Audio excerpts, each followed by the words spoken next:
Assalamualaikum warahmatullahi wabarakatuh. Kepada yang terhormat penguji UKIN PPG Transformasi dalam Jabatan tahun 2025. Perkenalkan, nama saya Erlinawati Sitompul. Saya adalah mahasiswa PPG BAT 2 tahun 2025 di Universitas Islam Negeri Syekh Ali Hasan Ahmad Ad-Dari, Padang Sidimpuan, Sumatera Utara. Hari ini, Kamis 9 Oktober 2025, saya akan mempraktekkan pembelajaran untuk memenuhi persyaratan uji kinerja dalam jabatan dengan materi menghadirkan sholat dan zikir dalam kehidupan. Selamat menyaksikan. Terima kasih. Assalamualaikum warahmatullahi wabarakatuh.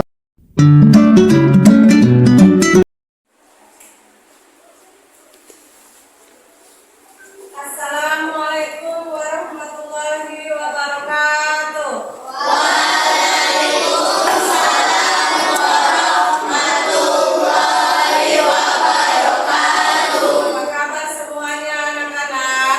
Alhamdulillah, luar biasa. Allahu Akbar. Baik anak-anak, sebelum kita berdoa, sebaiknya diperiksa dulu perhatian pakaiannya ya, kemudian diperhatikan sekelilingnya apakah ada sampah. Sudah rapi? Sudah. Ada sampahnya? Sudah ya. Baik, buatlah supaya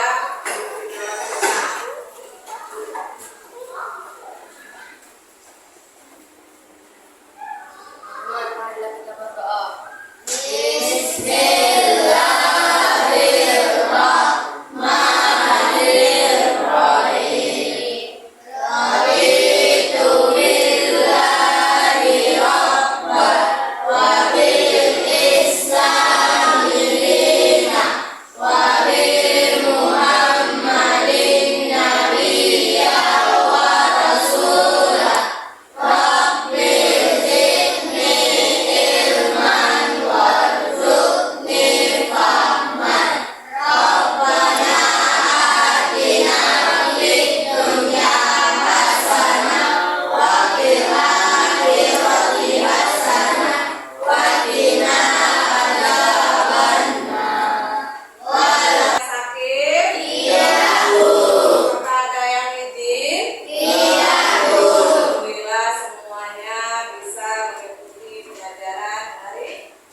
Pembelajaran dari materi kita hari ini adalah sholat dan zikir, mengikuti siswa agar memahami makna dan hukum sholat serta zikir, mengetahui manfaatnya, menjadi mampu mengimplementasikan sholat dan zikir secara benar dan istiqomah, serta terhindar dari perbuatan keji dan mungkar dengan menghadirkan ketakwaan dalam diri.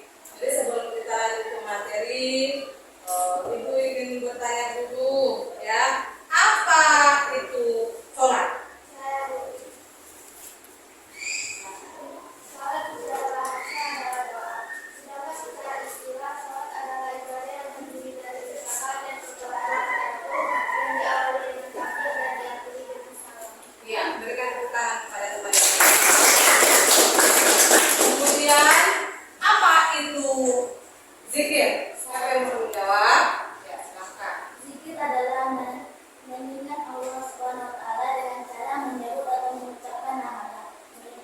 dan mengagumkan.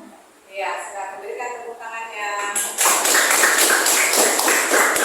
Kemudian di dalam sholat ini ya ada hal-hal yang penting dilaksanakan apa saja. Saat itu di sini ada 5 dia kan manfaatnya. Apa yang pertama? Ya, silakan. Apa? Menenangkan dan menenangkan hati. Yang kedua apa? Menghindari perbuatan buruk dan dosa. Dari perbuatan buruk dan dosa. Kemudian yang ketiga?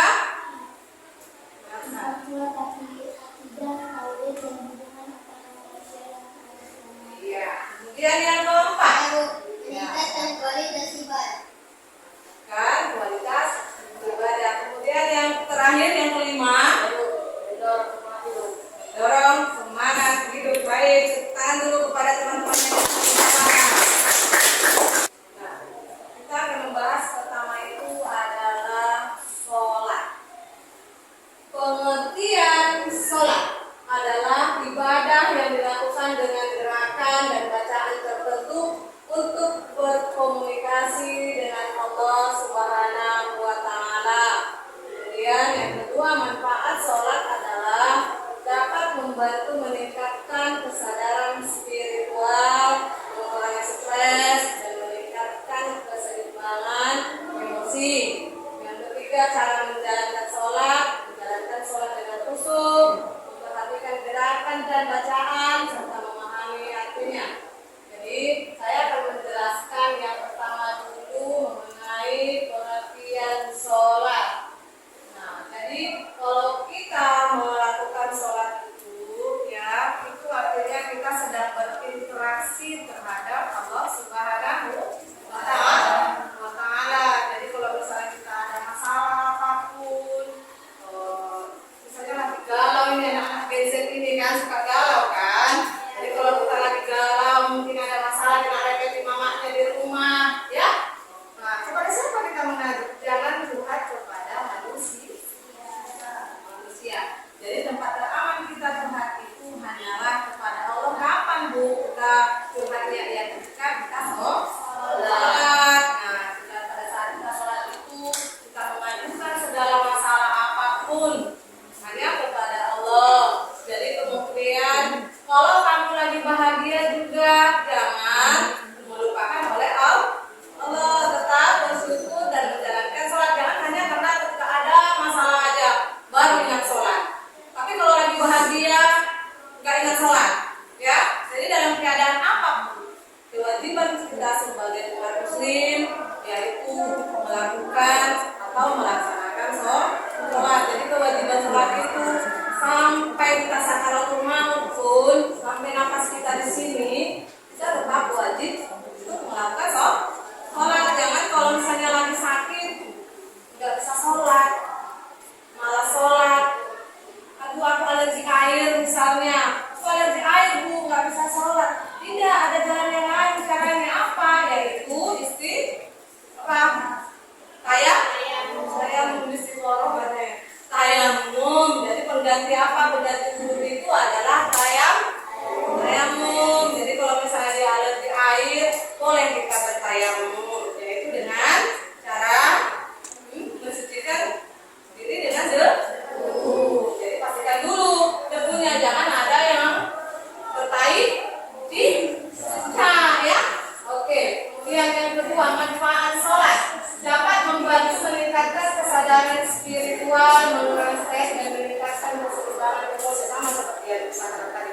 Di balik itu kewajiban kita, sholat itu adalah bisa mengurangi stres, ya, menyeimbangkan emosi.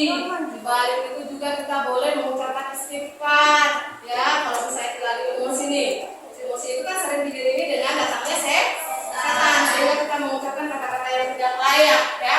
Maka oleh karena itu kita segera mengambil air wudhu, ya. Kalau memang sudah waktunya sholat, kita segera ambil wudhu, kemudian melakukan sholat. Dengan sholat tersebut kita bisa apa? Bisa membuat diri kita lebih tenang, ya. Nah, kemudian di balik itu juga sholat itu adalah sebagai pondasi. Pondasi ibarat tanya kalau rumah ini itu berapa biasa sih pondasinya Kak? Ya, berapa jalur kita buat misalnya 5, satu di kanan ya kan, satu di tengah. Kalau kamu tidak sholat subuh, berapa pondasinya?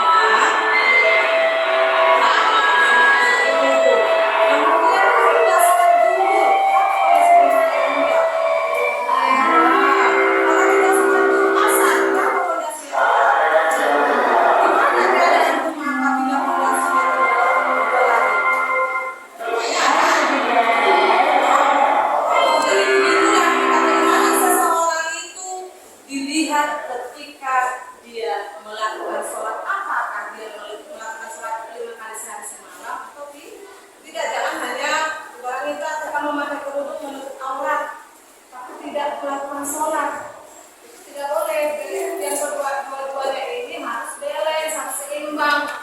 Di balik kita menutup aurat sebagai perempuan, tapi kita juga harus sholat.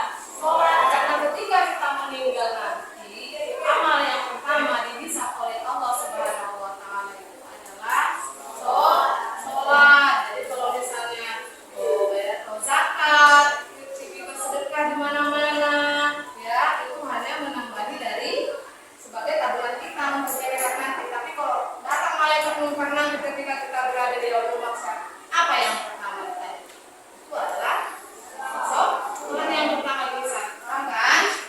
Kemudian yang ketiga, cara menjalankan sholat. Menjalankan sholat dengan khusyuk, memperhatikan gerakan dan bacaan serta memahami artinya. Sholat itu sudah ada gunanya kalau tidak tahu niatnya. Ya, pertama ada yang tidak tahu di sini niat sholat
Zikir adalah mengingat Allah Subhanahu wa taala dengan mengucapkan kalimat-kalimat tertentu seperti subhanallah, ya, alhamdulillah dan Allahu akbar. Nah, itulah kalau kita sedang sholat sholat fardu, ya. Yang ketiga ini dibacalah berapa kali Bu? Kalau misalnya subhanallah itu paling sedikit itu dibaca 33 kali. Kalau alhamdulillah itu 33 kali. Kemudian Allahu akbar itu 33 kali. Karena berzikir itu tujuannya adalah mengagungkan dan mengingat Allah Subhanahu wa taala. Jadi bagi siapa-siapa yang tidak pernah berzikir, ya, nah, berarti kami itu salah satu hamba yang melupakan Allah Subhanahu wa taala yang kita menciptakan kita, ya. Ada yang tidak pernah berzikir sama sekali. Nah, semua sudah pernah berzikir, ya. Kemudian manfaat zikir. Zikir dapat membantu meningkatkan kesadaran spiritual, mengurangi stres juga, dan meningkatkan keseimbangan emosi. Jadi kalau misalnya kita lagi stres, boleh kita sambil duduk, melainkan daripada kita membaca astagfirullahaladzim sekali, boleh kita memakai jari kita, ya, untuk berzikir. Supaya apa? Untuk menggerakkan emosi. Makanya sekarang itu banyak sekali terjadi kayak pembunuhan, tidak pernah keluar ke tetangga atau siapapun. Nah, kenapa?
Ya,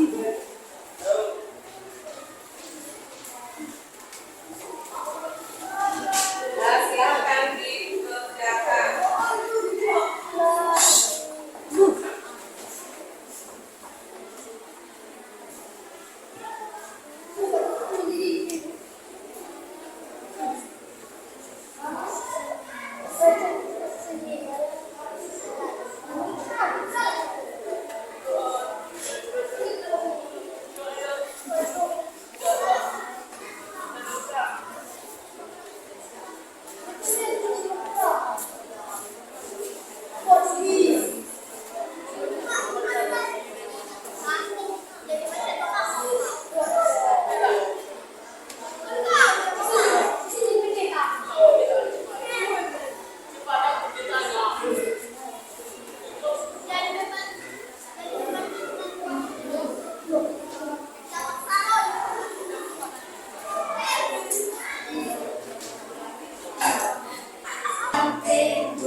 Ada teman-teman yang mau bertanya? Ada ya, sudah paham ya? Baik. Assalamualaikum warahmatullahi wabarakatuh. Baik, berikan tepuk tangannya kepada kelas 1. Ada kelompok 2. Silakan maju.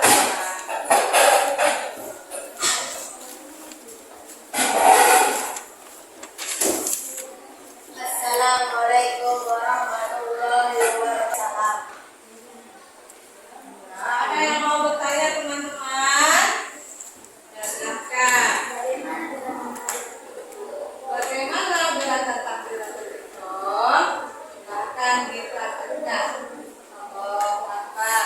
Oke, baik. Berikan tepuk tangan kepada